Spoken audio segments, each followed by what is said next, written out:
नमस्कार दोस्तों, मैं कृष्णमूर्ति आप सभी का स्वागत करता हूं आपके YouTube चैनल में। ये जो है आपका रिसर्च एनालिस्ट का जो है सेबी का ऑर्डर है लाइसेंस कैंसिल करने का, और छोटी चीजों की वजह से जो है लाइसेंस कैंसिल हुआ है। क्या रीजन है, क्या चीजें आपको फॉलो करनी है, कैसे सेबी जो आपको कांटेक्ट करती है, जो भी आपके कंप्लेन आते हैं, फिर जो भी चीजें आपकी जो है छूटी रहती है, कैसे आप उसको जो है देखना है, चीजें वही बताने वाला हूँ। एक लाइसेंस आपको रिसर्च एनालिस्ट का हो गया, इन्वेस्टमेंट एडवाइजर का हो गया। लाइसेंस लेने के लिए जो डॉक्यूमेंटेशन आप देते हो वो पार्ट अलग है, वो जो है आपके लाइसेंस लेने तक का है।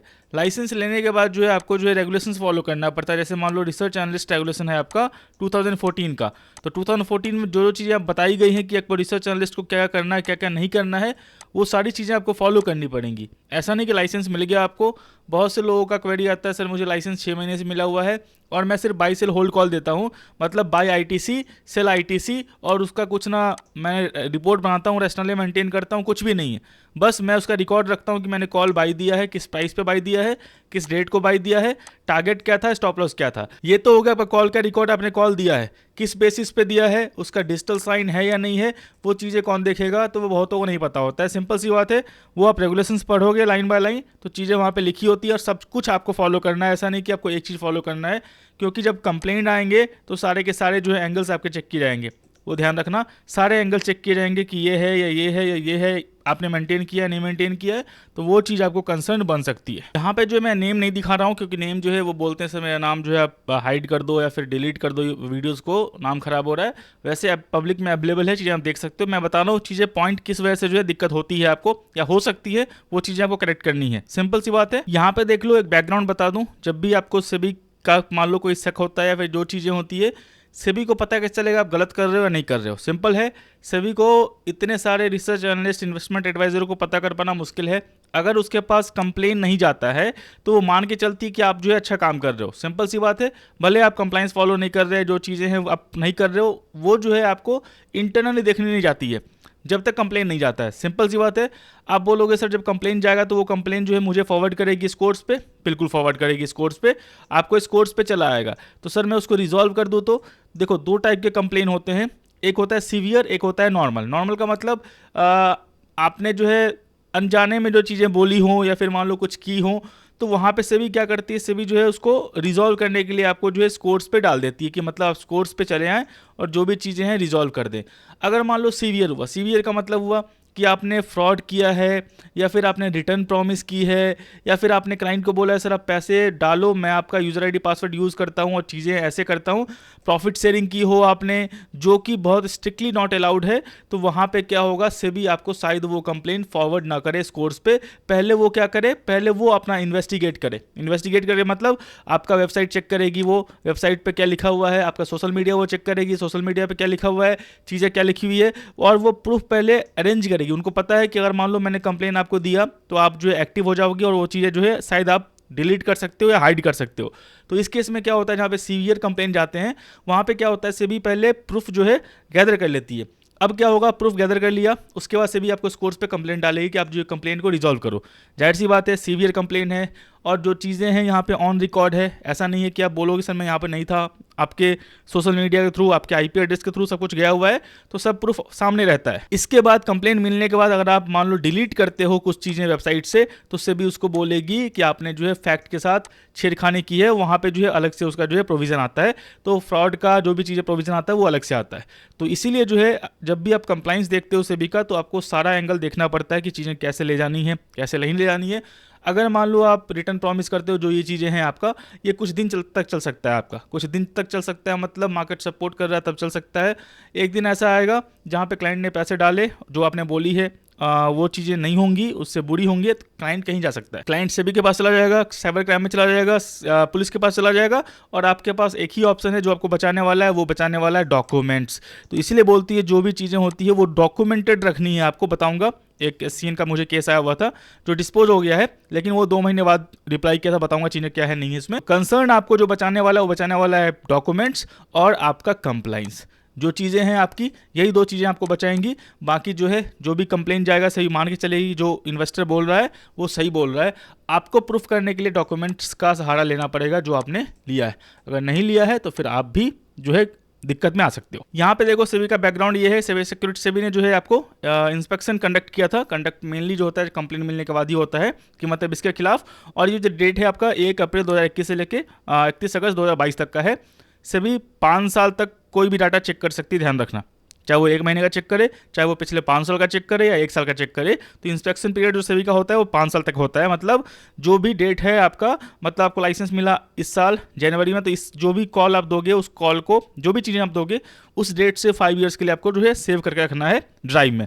ऐसा बोलोगे डिलीट हो गया वो हो गया, तो सेबी मानने वाली नहीं है। इसमें देखो जो इंस्पेक्शन सेबी ने किया था उसमें क्या क्या, इंस्पेक्शन का मतलब होता है मेनली सेबी जो है एक बार आपका वेरीफाई करती है कि वेबसाइट सही है नहीं सही है, आपने जो है सोशल मीडिया सही है नहीं सही है। सही बोलती है आपको जो है सुपरलेटिव वर्ड यूज़ नहीं करने के लिए, आप यूज़ कर रहे हो टॉप क्या बोलते हैं नंबर 1, और आपके पास कोई प्रूफ नहीं है कि आपको जो नंबर 1 या टॉप किसने दिया है, तो वहाँ पे कंसर्न आपको, बहुत बुरी कंसर्न आपको लग सकती है। पहला है whether the books of accounts records and other documents are being maintain in the manner, मतलब सही बोलती है जो मैंने बोला हुआ है कि बुक्स ऑफ अकाउंट्स है, रिकॉर्ड्स है, जो भी चीज़ें मेंटेन करनी है वो मेंटेन किया गया नहीं किया गया, जो सेबी एक्ट में बताया गया है, सिंपल। यहाँ पे दूसरा बोला गया कि whether adequate steps of redressal of grievances of the investors are being taken by conditions of complied with.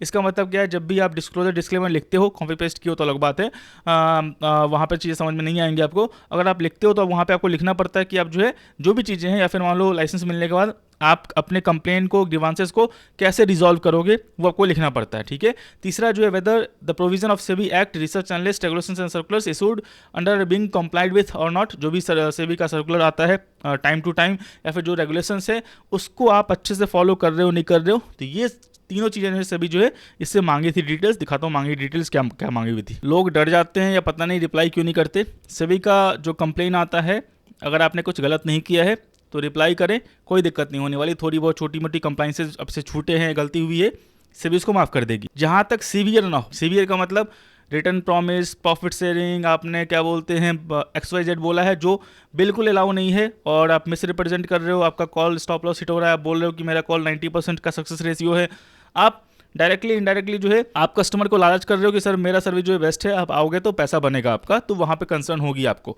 तो चाहे वर्ड कुछ भी हो लेकिन कंसर्न जो है आपको रहेगा। From the material of the fact available, यहाँ पे देखो I note that notice he fail to respond the PIQ से भी भेजती है, एक लिस्ट रहेगा क्वेश्चंस का।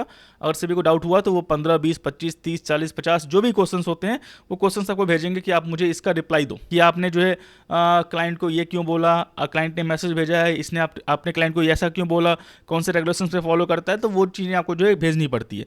तो यहाँ पे क्या है, इन्होंने जो उसका रिप्लाई नहीं किया है, उसके बाद सेबी क्या करती है, अगर रिप्लाई नहीं करोगे तो फिर सेबी आपको मेल करेगी, सिंपल। यहाँ पे देखो उसके बाद सेबी ने जो इंस्पेक्शन में क्या क्या फाइंड किया, देखो यहाँ पे the notice he fail to submit relevant data informations for the inspection period and fail to respond the PIQs sent along with the inspection notice. आपको जो भेजा गया उसमें आपने जो है नहीं किया, तो ये आपका जो है रेगुलेशन जो है वो आपने वायलेट किया है, जो सेबी का RA 2014 के रूल के अंदर आता है, simple. The notice he fail to intimate SEBI regarding the change in address. बहुत से लोग यही करते हैं, अपने घर के नाम पे एड्रेस ले लेते हैं और वो ऑफिस चलाते हैं कहीं और बिना सेबी को अपडेट किए। ये मेजर कंप्लाइंसेज है, इसमें आपको दिक्कत होगी। जहां पे आप ऑफिस चला रहे हो वही एड्रेस आपको मेंटेन करना है और पहले सेबी को आपको अपडेट करना है, सेबी अप्रूव करेगी, उसके बाद जो है आप बिजनेस स्टार्ट कर सकते हो, ये चीज ध्यान रखना। तीसरा, यहाँ पे देखो नोटिस ही फेल टू पे रजिस्ट्रेशन फीस, जो रजिस्ट्रेशन फीस था 5 साल का जो रिन्यूअल फीस था, सेबी ने क्या बोलते हैं जो रिसर्च एनालिस्ट उसने उसको पे नहीं किया। Notice he fail to address the investor grievances, मैंने बोला ना जो मेजर इशू होता है वो होता है यहीं से। इन्वेस्टर ग्रीवांसेस का मतलब जो है यहाँ पे कंप्लेन किया गया होगा, उस कंप्लेन को जो है उसने रिजॉल्व नहीं किया है, तो यहाँ पे कंसर्न रहेगा। अगर क्लाइंट कंप्लेन आया है उसको रिजॉल्व नहीं कर रहे हो तो कंसर्न आपका रहने वाला है, सिंपल सी बात है, वो ध्यान रखना। देखो यहाँ पे अगर सेबी को सेटिस्फैक्ट्री आंसर नहीं मिला तो यहाँ पे सेबी जो है डेजिग्नेटेड अथॉरिटी जो है DA जो है पॉइंट करती है कि आप जाके देखें उसके ऑफिस में क्या की चीज़ें हैं क्या नहीं है, और वहाँ पे जो है वो विजिट करते हैं, इंक्वायरी, सिंपल सी बात है। ये जो DA है आपका वो शो कॉज नोटिस इशू करेगा और जो भी चीज़ें हैं आपको जो है क्या बोलते हैं मीटिंग के लिए बुलाएगा या फिर मान लो आपको जो है पर्सनल हियरिंग के लिए बुलाएगा। अगर आप सही हो अपने तरफ से, जो चीज़ें हैं सही हो नहीं हो जो भी हो, आपको जाके पक्ष रखना है, भागने से कुछ नहीं होने वाला है। जो भी सेबी का मेल आता है, जो भी चीज़ें आती है उसको रिप्लाई करो, अच्छे से रिप्लाई करो, कोई दिक्कत नहीं होने वाली। अगर आपने गलत किया है तो पेनल्टी लगेगी, इससे आपको भागने वाला नहीं हो। और भाग भी जाओगे तब भी पेनल्टी लगने वाली है, आप रहोगे तब भी पेनल्टी लगने वाली है। तो जाके जो है आप क्लैरिफाई करो कि चीजें क्या हुई है क्या नहीं हुई है। देखो यहाँ पे इसके बाद जो है सेबी ने इसको जो है क्या बोलते हैं स्पीड पोस्ट पे किया था। इसके बाद जो है इसने जो है पर्सनल हियरिंग के लिए जो है नेचुरल जस्टिस में जो है पर्सनल हियरिंग के लिए बुलाया था, ये यहाँ दोनों पे जो है प्रेजेंट नहीं रहा है। तो ये सब अगर काम करते हो तो सभी से भी समझेगी आप कैजुअल हो, आपको जो है कोई इंटरेस्ट नहीं है सेबी के रेगुलेशंस में, सेबी को आप मानते नहीं हो, सेबी के बात को आप सीरियसली लेते नहीं हो, तो जाहिर सी बात है आप जो है क्लाइंट को क्या देख रेख करोगे। तो जो भी आपका रजिस्ट्रेशन है वो मैक्सिमम चांसेज है कि यहाँ पे कोई कंसर्न नहीं था, 2-3 कंप्लेन थे, ज़्यादा कंप्लेन नहीं था, कंसर्न बड़ा भी कंसर्न नहीं था, लेकिन आप कैजुअल बिहेवियर यूज़ कर रहे हो, सेबी का रिप्लाई नहीं कर रहे, कुछ भी नहीं कर रहे। तो यहाँ पे सेबी जो है मैक्सिमम केसेज में क्या करती है, आपको जैसे बोलती है कि आपको जब केयर ही नहीं करना है तो आप मुझे जब आप जो है मुझे क्या बोलते हैं वैल्यू नहीं दे रहे हो या फिर मान लो रिप्लाई नहीं दे रहे हो, तो फिर आप कस्टमर को कैसे जो है सर्विस दे पाओगे। और तो इसी वजह से जो है मैक्सिमम केसेस में जो है भी जो है वो रजिस्ट्रेशन को कैंसिल कर देती है। सिंपल सी बात है, पेनल्टी लगा के आप कभी पेनल्टी नहीं लगा के सीधा जो रजिस्ट्रेशन जो है कैंसिल कर देती है। यहाँ पे देखो जो डेजिग्नेटेड अथॉरिटी था उसने जो है अपने फाइंडिंग्स के हिसाब से जो है जो एक रिपोर्ट मतलब जो है इंक्वायरी रिपोर्ट बनाई होगी और यहाँ पे उसने रिकमेंड किया है कमेटी को कि मतलब जो है इसका रजिस्ट्रेशन नंबर जो है आप कैंसिल कर दीजिए, सिंपल। तो यहाँ पे पोस्ट फाइंडिंग रिपोर्ट से पोस्ट फाइंडिंग इंक्वायरी का मतलब जो है जो डीए ने फाइंड किया है कि आपने क्या क्या गड़बड़ी की है, आपने कौन कौन से रेगुलेशंस फॉलो नहीं किए हैं, क्या क्या चीज़ें बोली गई थी उसको आपने जो है सीरियसली जो है उसको जो है आपने रेक्टिफाई नहीं किया है, और आप उस बेसिस पे मिस रिप्रेजेंट कर रहे हो क्लाइंट को, या फिर मान लो आप ट्रस्ट बीच कर रहे हो, या फिर जो भी चीज़ें हैं वो अपने रिपोर्ट में डालेगा और उससे भी आपको रिपोर्ट भेजेगी ऐसे कि जो भी चीज़ें हैं और आपके ये वायलेशन किया है, ये सीवियर वायलेशन है और यहाँ पे जो पेनल्टी होती है लास्ट में क्या लगने वाला है, तो यहाँ पे सब कुछ आपको जो लिखा रहेगा। यहाँ पे देखो ये भी वायलेशन है सेबी और fails to cooperate with inquiry inspection और इन्वेस्टिगेशंस कंडक्टेड बाय सेबी। ये भी जो है आपका, अगर आप रिसर्च एनालिस्ट हो, इन्वेस्टमेंट एडवाइजर हो, कुछ भी हो आप, अगर आप सेबी के इंक्वायरी में पोस्ट इंस्पेक्ट जो भी इंक्वायरी है उसमें आप सपोर्ट नहीं करते हो, रिप्लाई नहीं करते हो, तो ये भी जो है एक वायलेशन है। तो वो चीज़ ध्यान रखना, सिंपल सी बात है। तो यहाँ पे जो एक्सटेंड टू एक्सटेंड कॉपरेशन जो भी चीज़ें हैं यहाँ पे जो है, तो यहाँ पे वायलेशन आपने की है, तो ध्यान रखना। अगर आप रिप्लाई करते हो तो आपको चांसेस मिलते हैं कि आप जो है काउंटर रिप्लाई कर सकते हो सेबी के साथ, आप सेबी के साथ बोल सकते हो कि चीज़ें क्या है क्या नहीं है, जो भी चीज़ें हैं आप उनसे जो बहस कर सकते हो और बोल सकते हो कि चीज़ें जो क्या है, आप क्या इंटरप्रेट की अपने लॉ के अपने हिसाब से लॉ को, और सेबी क्या इंटरप्रेट कर रही है, जो भी चीज़ें हैं उसके हिसाब से जो है आप बहस कर सकते हो सेबी से कि जो भी चीज़ें कि मैं ये समझा था, मुझे लगा ये है, सेबी बोलेगी नहीं ये है, तो फिर आप बहस करोगे, चीज़ें आप पॉजिटिव वे में हो, आपने जो है जानबूझ के नहीं की तो सेबी जो है माफ़ कर देगी। ऐसा नहीं सेबी जो है एक्शन ही लेती है, लेकिन आपने रिप्लाई नहीं किया तो जो सेबी बोलेगी वही आपको मानना पड़ेगा, सिंपल सी बात है। तो यहाँ पे जिनका भी आपको कंप्लेन आता है कोशिश करें कि रिप्लाई करें, जो भी चीज़ें हैं पहले तो कोशिश करें कि जो कंप्लाइंसेज है पहले से ही सही रखें कि दिक्कत ना हो। जिनको भी कंप्लाइंसेज गाइड करता हूँ मैं सिंपल जो है मैं मेन फोकस रखता हूँ कि क्लाइंट का कंप्लेन अगर गया तो इनके पास सब प्रूफ होना चाहिए, अगर वो है तो फिर उसके आगे जो है कुछ होता नहीं है, फिर उतना जो है आपको कंसर्न रहेगा नहीं। 2-3-4 छोटे मोटे कंप्लाइंसेज ब्रीच करेंगे तो उसमें से भी जो है उतना देखती भी नहीं है। मेजर होता है जो क्लाइंट का कंप्लेन गया है उसको आपने जो है सही से जो है हैंडल नहीं किया और वहाँ पे आप गलती कर रहे हो या पता नहीं है, जैसे मान लो सुपरलेटिव वर्ड यूज़ नहीं करना है, नंबर 1 टॉप जो भी चीज़ें हैं और आप यूज़ कर रहे हो, तो वो शायद किसी को पता है किसी को नहीं पता है कि ये सब यूज़ नहीं करना है, तो वहाँ पे ये ब्रीच होगा आपका, तो वहाँ पे से भी जो है थोड़ा बहुत एक्शन ले सकती है इस सब केसेस में। तो आपको पता होना चाहिए क्या करना है क्या नहीं करना। यहाँ पे देखो ये ब्रीच है non intimation to SEBI regarding material change in information, आपने जो वो एड्रेस चेंज किया या कोई भी चीज़ चेंजेस किए आपने जो सेबी को बताया नहीं, तो ये भी एक वायलेशन है, वो चीज़ ध्यान रख लेना। जो भी चीज़ें होती है वो आपको जो है अपडेट करनी होती है, तो यहाँ पे इसका भी जो है पेनल्टी है या फिर एक्शन है, इसके ऊपर भी है। बहुत से लोग नहीं करते, उनको लगता है सर ये कैजुअल है, मैंने बस लाइसेंस ले लिया है एड्रेस पे, मैं कोई सा एड्रेस पे चला सकता हूँ, कोई से भी स्टेट में चला सकता हूँ, ऐसा बिल्कुल भी नहीं है। यहाँ पे देखो जो मेन कंसर्न स्टार्ट हुआ वो हुआ है यहाँ से, सिंपल कंप्लेन से ही स्टार्ट होता है। Inquiry report that as per the complaint status obtain from the SCORES SEBI SCORES, बहुतों को पता नहीं इस कोर्स में रजिस्ट्रेशन करवाना पड़ता है नहीं करवाना पड़ता है, बहुत से लोग करवा भी लेते हैं तो उसको देखते नहीं है, बताऊंगा दिखाऊंगा आपको। The notice has receive 10 complaints during April 21 से लेकर 22 तक में 10 कंप्लेंट उसने रिसीव किया था, जिसमें से 2 कंप्लेंट जो है उसने पेंडिंग रखा था, मतलब इस डेट तक, मतलब उसको रिजॉल्व नहीं किया। Notice fail to resolve 8 complaints within 30 days. यहाँ पे देखो सबसे बड़ा जो गलती है 30 दिन के अंदर जो है, 30 दिन अब तो हो गया 21 दिन के अंदर 21 दिन, वो सब चीज़ें आपको जो है याद रखनी पड़ेंगी, देखते रहनी पड़ेंगी। अभी 30 दिन नहीं है, 21 दिन है। 21 दिन से अंदर जो है आपको जो है ATR सबमिट करना पड़ता है। ATR का मतलब होता है एक्शन टेकन रिपोर्ट, आपने उस कंप्लेंट पे क्या एक्शन लिया है।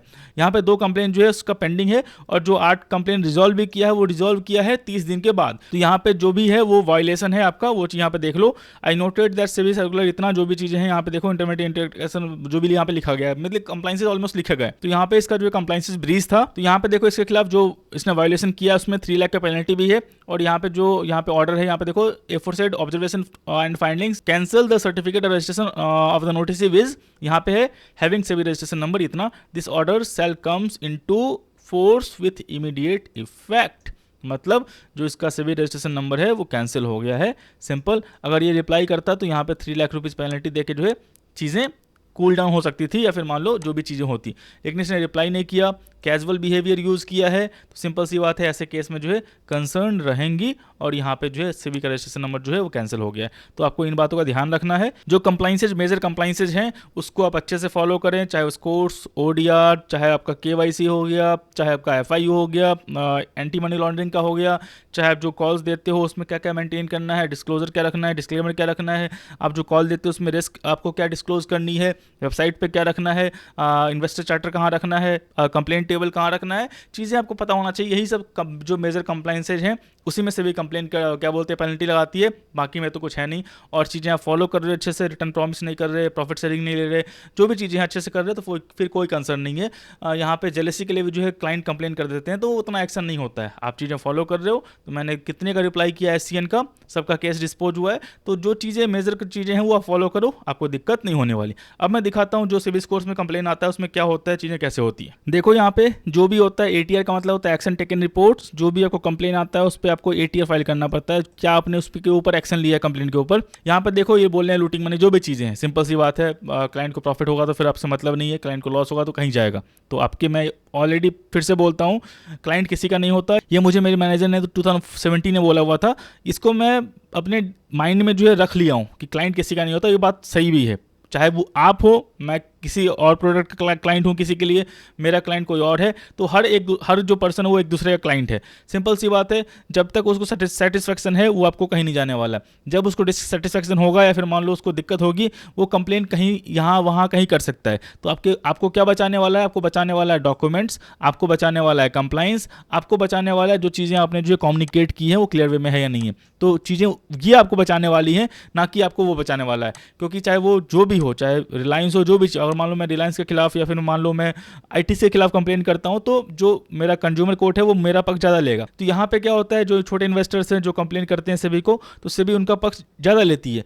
आपको क्या बोलेगी? आपको बोलेगी डॉक्यूमेंट दिखाने के लिए, बोलेगी सेबी रेगुलेशंस में बोला गया है आपको ये चीज़ मेंटेन करनी है, आपने मेंटेन की या नहीं की है। तो यहाँ पे देखो जो भी चीज़ें इन्होंने बोला, लूटिंग मनी जो भी चीज़ें हैं या फ्रॉड कर रहे हैं, जो भी चीज़ें कर रहे हैं, ये कुछ भी बोल सकते हैं, क्योंकि लॉस होगा तो ये कुछ भी बोल सकते हैं। अगर प्रॉफिट होगा तो इनके लिए मैं भगवान हूँ, ठीक है। तो यहाँ पे लॉस हो रहा है, तो वहाँ पे चीज़ें जो है ATR फाइल किया था, तो यहाँ पे जो है कंप्लेन जो है डिस्पोज हो गया है। तो डिस्पोज का मतलब मैं कंप्लाइंस उस बेसिस पे ही मेंटेन करवाता हूँ। सिंपल सी बात है कि जहाँ पे दिक्कत ना हो मतलब कि मतलब वो चीज़ें आपके पास हो, एटलीस्ट वो हो। अगर वो चीज़ें हैं आपके पास तो वहाँ पे सब कुछ मेंटेन रहता है कि वहाँ पे जो कुछ भी कंप्लेन आए तो फिर वहाँ पे कंसर्न रहती नहीं। सही बस बोलती है कि आपको ये चीज़ें डिस्क्लोज करनी है, लॉस होता है प्रॉफिट होता है वो पार्ट है स्टॉक मार्केट का, उससे मतलब नहीं है, लेकिन आपको पहले ये चीज़ें डिस्क्लोज करनी है। तो वो चीज़ें रहती हैं तो फिर कंसर्न होता नहीं है। मैक्सिमम जो चीज़ें हैं कंप्लेन है वो डिस्पोज हो गई हैं। और मैं स्ट्रिक्टली जो है, चाहे डांट के हो चाहे कुछ भी करके हो, जो लाइसेंस मेरे से मेनली जो है लेते हैं, लाइसेंस सर बोलते हैं अप्लाई कर दो आप, जिनका मैं अप्लाई करवाता हूँ लाइसेंस मिलता है, उनको मैं स्ट्रिक्टली बोलता हूँ ये चीज़ें फॉलो नहीं करनी है आपको। गलती करते तो मैं उनको डांट भी देता हूँ, या फिर मान लो उनको मैं स्ट्रिक्टली बोल देता हूँ कि चीज़ें कुछ होंगी तो मैं फिर जो है इसमें कुछ करने वाला नहीं हूँ। क्योंकि अगर वो मान लो वो आउट ऑफ द लाइन जाते हैं अर्निंग के लिए या फिर मान लो कुछ के लिए, तो वहाँ पे कंसर्न रहती है। मैं ऑलरेडी बोलता हूँ जो कंप्लाइंस है उसको फॉलो करो। मेनली क्या होता है, स्कोर्स में रजिस्ट्रेशन नहीं है आपका AML में नहीं है, FIU में नहीं है, आप स्कोर्स में रजिस्ट्रेशन कर लिए हो, आप खोल के देखते नहीं हो। यहाँ पे देखो 2 मंथ से ऊपर से जो है कंप्लेंट पेंडिंग में था इनका। जब ये कांटेक्ट करते हैं मुझे, इनका जो ATR है वो लिखने में जो भी चीज़ें हैं, यहाँ पे देखो सेबी क्या बोल रही है, जो भी आप ATR सबमिट कर रहे हो यहाँ पे इनके पास आपके पास इंक्लोज अपलोड यहाँ पे लेटर या ईमेल कुछ होना चाहिए आपका, जो आप कम्युनिकेट करते हो। यहाँ पे मैंने क्या बोला है आपको, जो डॉक्यूमेंट्स है वही आपको बचाने वाला है। अगर आपका इनका डॉक्यूमेंट्स मिल गया तो इनका जो है सेफ हो गया। सिंपल सी बात है। आप सीधा मेल लिखते हो तो मेल का उतना इम्पैक्ट नहीं पड़ता है, आपको जो है चीज़ें जो है उस डायरेक्शन में जो है ले जानी पड़ती है। तो जो भी डॉक्यूमेंट्स है, जो चीज़ें हैं, उसको स्टेप बाय स्टेप आप उसको जो है फॉलो करें। आप डेली फॉलो करते रहेंगे तो आपको बर्डन नहीं लगेगा। अगर आप 6 महीने तक नहीं कर रहे हैं, 6 महीने बाद देखने जाएंगे तो आपने 500 कॉल दे दिया है, XYZ कर दिया है आपने, तो आप बैठने जाओगे तो आपको बर्डन लगेगा, क्या है नहीं है, क्या है इतना हेडेक, क्या है ये। तो वो चीज़ें मैं बिल्कुल स्ट्रिक्टली मना करता हूँ। जो काम है वो डेली बेसिस पे है। आधा घंटा टाइम लगेगा आपको, या ज़्यादा कॉल देते तो 1 घंटा टाइम लगेगा आपको, लेकिन आपको जो है बाद में दिक्कत बहुत बचा देगी, पेनल्टी बचा देगी, लाखों में पेनल्टी बचा देगी आपको।